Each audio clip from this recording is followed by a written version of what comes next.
أعوذ بالله من الشيطان الرجيم. بسم الله الرحمن الرحيم. يا أيها المزمل قم الليل إلا قليلا نصفه أو انقص منه قليلا أو زد عليه ورتل القرآن ترتيلا إنا سنلقي عليك قولا ثقيلا إن ناشئة الليل هي أشد وطئا وأقوم قيلا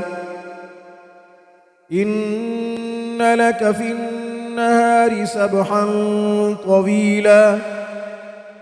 واذكر اسم ربك وتبتل إليه تبتيلا رب المشرق والمغرب لا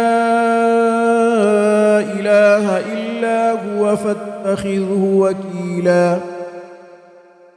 واصبر على ما يقولون واهجرهم هجرا جميلا وذرني والمكذبين أولي النعمة ومهلهم قليلا إن لدينا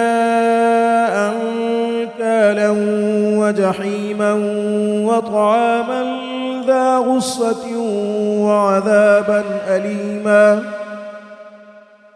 يوم ترجف الأرض والجبال وكانت الجبال كثيبا مهيلا إنا أرسلنا إليكم رسولا شاهدا عليكم كما أرسلنا إلى فرعون رسولا فعصى فرعون الرسول فأخذناه أخذا وبيلا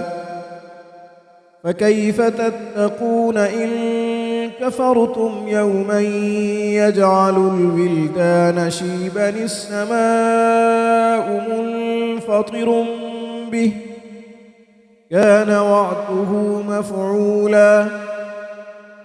إن هذه تذكرة فمن شاء اتخذ إلى ربه سبيلا